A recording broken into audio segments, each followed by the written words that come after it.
Welcome back to Adhyayan access academy. My name is Aman Mehta और आज हम इस वीडियो के अंदर, इस लेक्चर के अंदर एक नया टॉपिक शुरू करने वाले हैं। क्लास 11th के लिए बेसिकली हम शुरू कर रहे हैं। अभी तक क्लास 11th को मैं जर्नल एंट्री पढ़ा रहा था। जो हमारा रनिंग टॉपिक है वो जर्नल एंट्री है। वो आपने पिछले लेक्चर में देखा होगा, मैंने आपको कुछ क्वेश्चंस भी करके दिखाए थे, जर्नल एंट्री करके दिखाई थी किस तरह से हम जर्नल एंट्री करते हैं। हमने इससे पहले डेबिट क्रेडिट अच्छी तरह समझा, अकाउंटिंग इक्वेशन पढ़ लिया। तो अगर आप क्लास 11th के स्टूडेंट हैं और आप अकाउंट सीखना चाहते हैं तो हमारी वीडियोज़ शुरू से देखिए, अब तक 8-9 वीडियोज़ आ चुकी हैं। तो जब आप शुरू से चीज़ों को समझेंगे तो आपके लिए ज़्यादा फायदेमंद साबित होंगी ये वीडियोस। ओके, तो आज हम जीएसटी क्यों पढ़ रहे हैं उसके बारे में पहले आपको बता दूं। हम कर रहे थे जर्नल एंट्रीज। तो जर्नल एंट्री जब हम करते हैं तो कहीं ना कहीं उसका जीएसटी का जो इम्पैक्ट आता है वो हमें देखने को मिलता है। और जीएसटी की थ्योरी थोड़ी बहुत हमारे सिलेबस के अंदर क्लास 11th में अकाउंट्स के लिए है।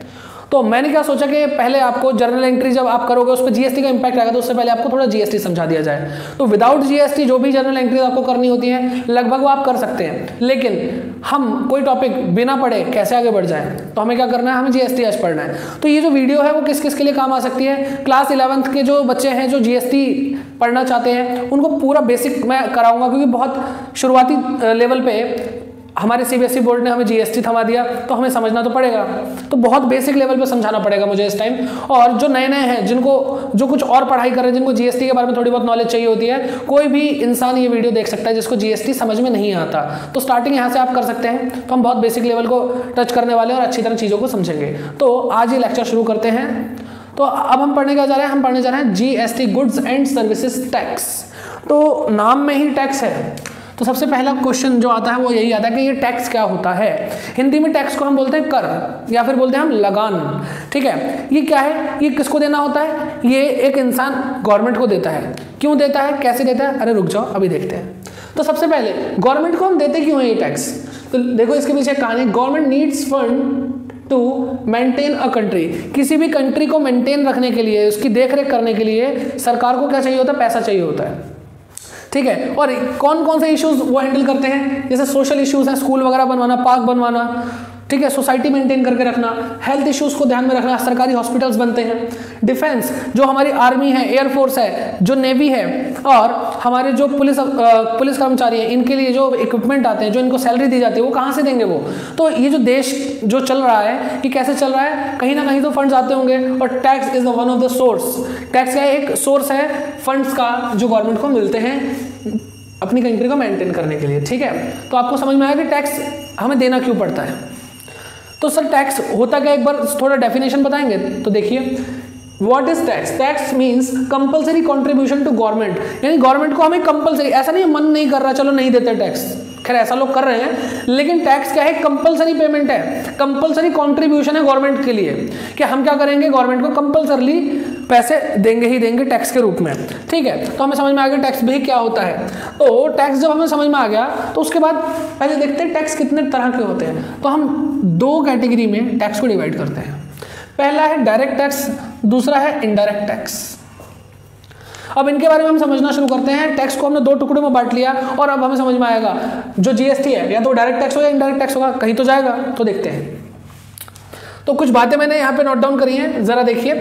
Burden of tax can not be shifted. Direct tax वो टैक्स होता है जिसका बर्डन कोई शिफ्ट कर नहीं सकता। ठीक है, बर्डन शिफ्ट नहीं कर सकता। अब इसके बारे में मतलब क्या कहना क्या चाहते हैं हम, तो पहले मैं आपको बता दूं, डायरेक्ट टैक्सेस होते हैं वो पर्सन पर लगते हैं, किसी व्यक्ति पर लगते हैं, या उसकी इनकम पर लगते हैं, बिजनेस इनकम पर लगते हैं। ठीक है, पर्सन पर लगेंगे, इनकम पर लगेंगे, बिजनेस इनकम पर लगेंगे। अच्छा जी, अब जैसे मान लो मैं पैसे कमा रहा हूं, ये इंसान ये पैसे कमा रहा है, इसकी इनकम हो रही है, मान लो 5 लाख रुपए इसकी इनकम है एनुअली। तो ये 5 लाख पर क्या करेगा, टैक्स देगा, पे करेगा टैक्स।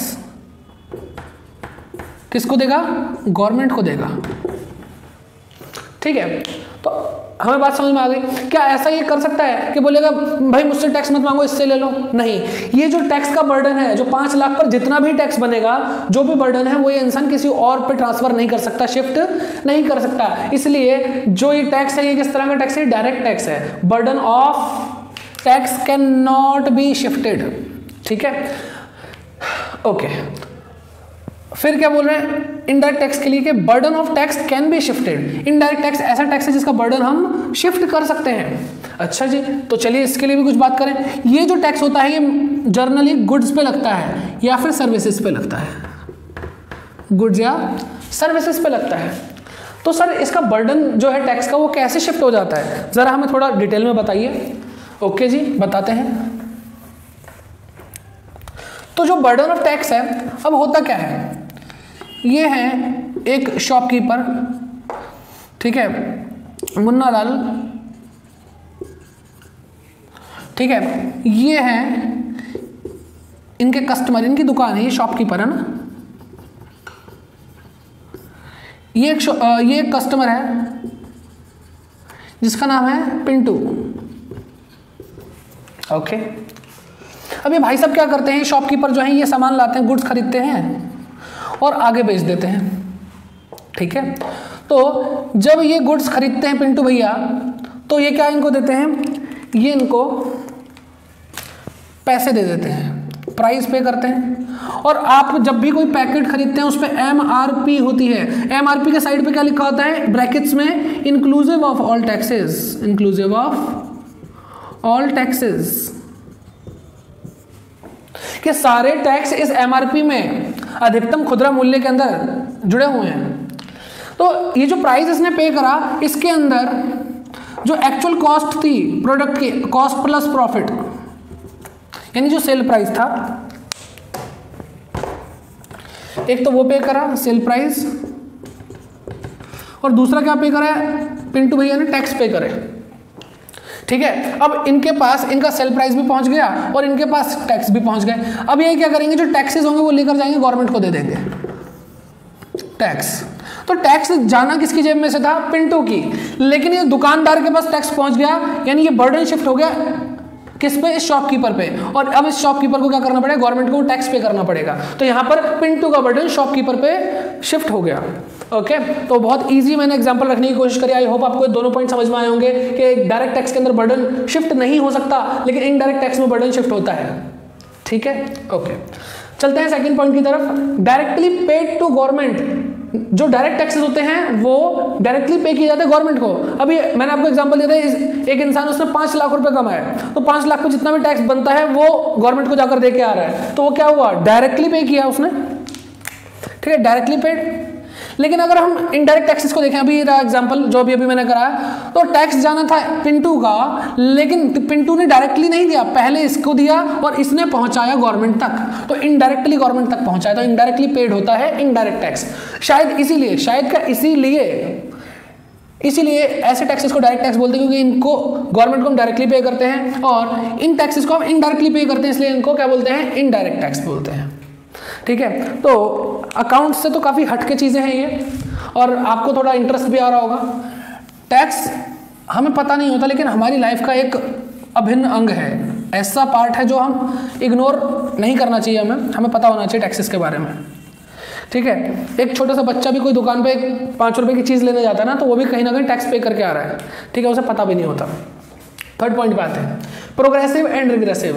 डायरेक्ट टैक्सेस नेचर में प्रोग्रेसिव होते हैं और इनडायरेक्ट टैक्स जो होते हैं वो रिग्रेसिव नेचर के होते हैं। सर ये क्या होता है, इसके एग्जांपल को देखें जरा। डायरेक्ट टैक्स, अगर मान लो एक इंसान 5 लाख रुपए कमा रहा है, तो उसका टैक्स 5 लाख का जो भी बनेगा। अगर वो 10 लाख कमाएगा तो उसका टैक्स पहले से ज्यादा बनेगा। कहने का मतलब कि जैसे जैसे इनकम का लेवल बढ़ रहा है वैसे वैसे टैक्स भी बढ़ता जा रहा है, यानी प्रोग्रेसिव होता जा रहा है टैक्स। आ रही है आपको बात समझ में? तो यहाँ पे क्या हो रहा है, टैक्स बढ़ता जा रहा है जैसे जैसे इनकम लेवल बढ़ रहा है। लेकिन अगर हम यहाँ पे बात करें, ये रिग्रेसिव नेचर के होते हैं, जो टैक्स है वही रहेगा। अगर एक प्रोडक्ट है, मान लो हम एग्जांपल लेते हैं आईफोन का जो एग्जांपल हम लेते हैं, मेरी इनकम मान लो महीने की 5,000 रुपए है और एक भाई साहब है उनकी इनकम है महीने की 1 लाख रुपए। चाहे वो आईफोन खरीदने जाए चाहे मैं आईफोन खरीदने जाऊं, टैक्स उतना ही लगेगा, ठीक है। तो रिग्रेसिव, ये प्रोग्रेसिव नहीं होता, ये कैसा होता है, रिग्रेसिव होता है, ठीक है। ये लेवल को नहीं देखता, जैसा है वैसा ही रहता है। ओके, तो आपको ये भी समझ में, प्रोग्रेसिव मतलब बढ़ना, रिग्रेसिव मतलब प्रोग्रेसिव ना होना, सिंपल सी चीज है।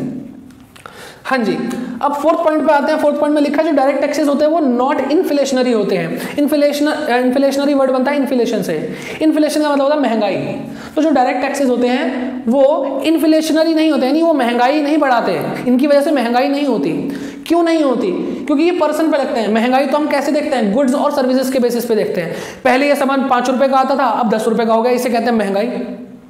तो सामान महंगा तब होता है जब सामान पे टैक्सेस लगते हैं ज्यादा, लेकिन यहाँ पे तो पर्सन पे, उसकी इनकम पे या बिजनेस इनकम पर टैक्स लग रहा है, तो इसका गुड्स से डायरेक्टली कोई लेना देना तो नहीं है ना। तो इसलिए ये जो डायरेक्ट टैक्सेस होते हैं ये कैसे होते हैं? नॉट इन्फ्लेशनरी नेचर के होते हैं। लेकिन इनडायरेक्ट टैक्स दूसरी और इन्फ्लेशनरी होते हैं। ठीक है, कैसे होते हैं? इन्फ्लेशनरी होते हैं, यानी ये महंगाई इनकी वजह से बढ़ जाती है।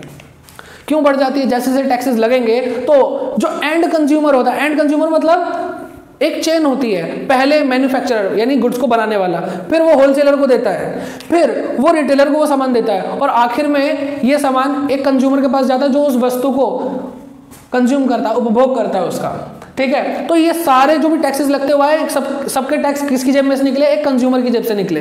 तो एट द एंड उसको वो चीज महंगी मिल रही होगी जितना टैक्स लगते जा रहे हैं। तो इसलिए इनडायरेक्ट टैक्सेस कैसे होते हैं? इन्फ्लेशनरी होते हैं। हाँ जी, अब पांचवा पॉइंट हमारा क्या है? जो डायरेक्ट टैक्सेस होते हैं वो do not affect the price of goods. अरे भाई, गुड्स से रिलेटेड टैक्स ही इनडायरेक्ट टैक्स होते हैं, तो डायरेक्ट टैक्स कैसे किसी भी गुड्स के प्राइस को अफेक्ट कर सकता है, प्रभावित कर सकता है? तो ये तो कोई चांस ही नहीं है। लेकिन इनडायरेक्ट टैक्सेस क्या करते हैं? अफेक्ट करते हैं, प्रभावित करते हैं गुड्स के प्राइसेस को। क्योंकि आपने देखा होगा सेल प्राइस के साथ साथ वो टैक्स भी दे रहा था, जो पिंटू था, अभी हमने एग्जाम्पल लिया था जो।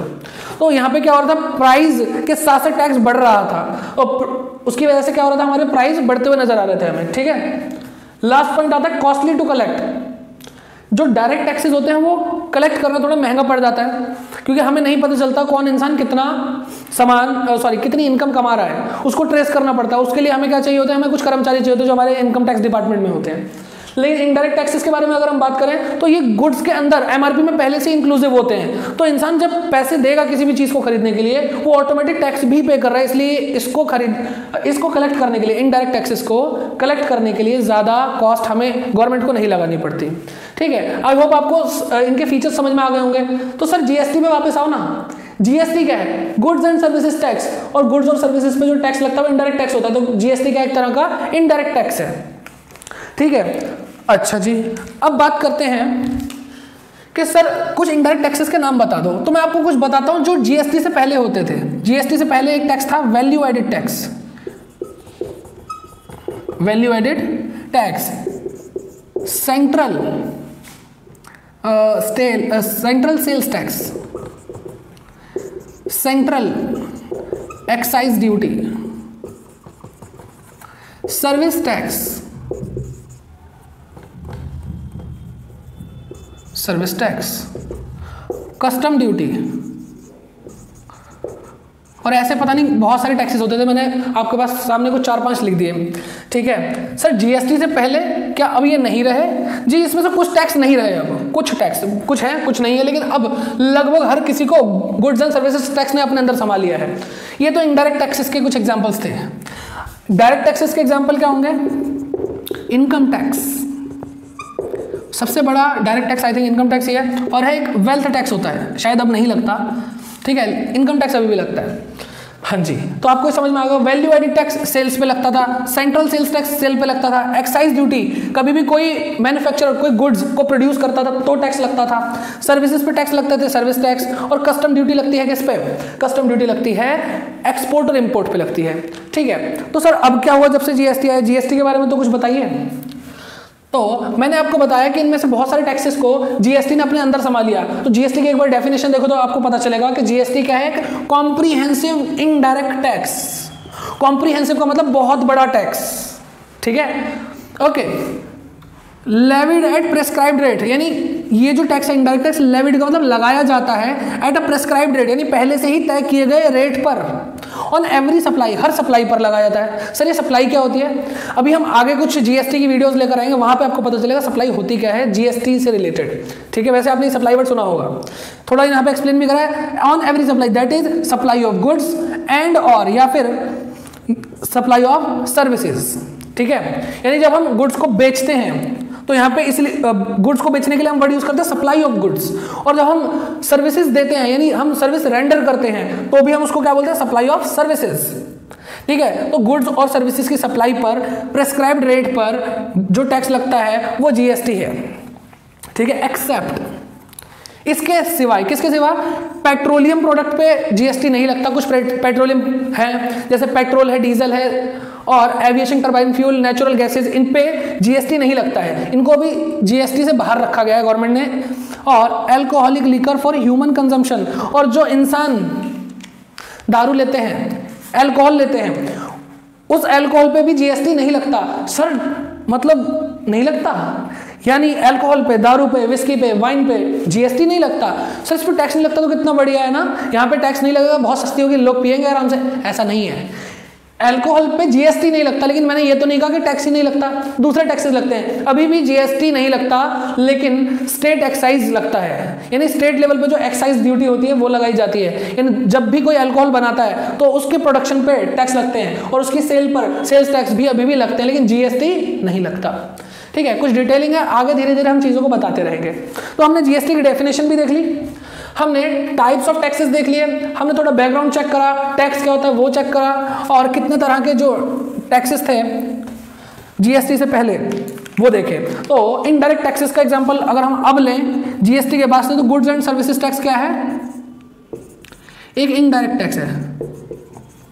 कस्टम ड्यूटी अभी भी लगता है, ठीक है, कस्टम ड्यूटी अभी भी लगता है, और कुछ जगह पर जहां पे जीएसटी अभी अप्लाई नहीं करा, पुराने ही टैक्सेस चल रहे हैं। ओके, तो मैंने आपको एक जीएसटी का ओवरव्यू दे दिया आज की क्लास में, और अभी आपको थोड़ी बहुत बातें मैं और बता देता हूं, जैसे कि जो कॉम्पिटिटिव एग्जाम्स होते हैं उनमें जीके, जनरल नॉलेज या जनरल अवेयरनेस में ये चीजें पूछी जाती हैं कई बार कि जीएसटी आया कब था, जीएसटी कब लागू किया गया था। तो 1 जुलाई 2017 को जीएसटी लागू किया गया था।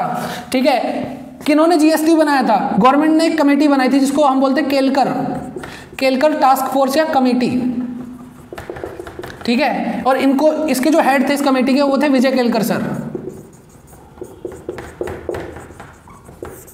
ठीक है, तो 1 जुलाई 2017 को जीएसटी आया, और जीएसटी का जो काम चल रहा था केलकर कमेटी कर रही थी, और विजय केलकर उनके हेड थे, इसलिए केलकर कमेटी उसका नाम रखा गया था।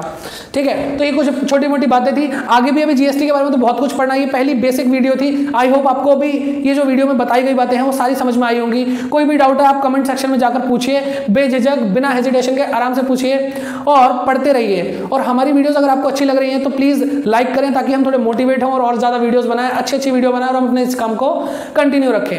और मैं आपको कुछ चीजें बता देता हूं, जैसे हमारे जो चैनल है अध्ययन नेक्सस और अध्ययन नेक्सस एकेडमिक, ये दोनों ही चैनल आप सब्सक्राइब करें और ये वीडियोस शेयर करें सबके साथ। और जो भी हमारे इंस्टाग्राम, फेसबुक, ट्विटर, ये सारे हैंडल्स हैं वो आपको डिस्क्रिप्शन बॉक्स में मिल जाएंगे, आप जाइए अध्ययन नेक्सस को फॉलो कीजिए। कोई भी प्रॉब्लम आती है, कोई क्वेश्चन हो, उसकी फोटो क्लिक करिए और अध्ययन नेक्सस में हमें क्या करिए, हमें वो फोटो का डीएम करिए और हम आपको वो कोशिश करेंगे प्रॉब्लम सॉल्व करके देने की। ओके, तो मिलता हूं मैं आपसे नेक्स्ट लेक्चर के अंदर, तब तक के लिए स्टे ब्लेस्ड, गुड बाय।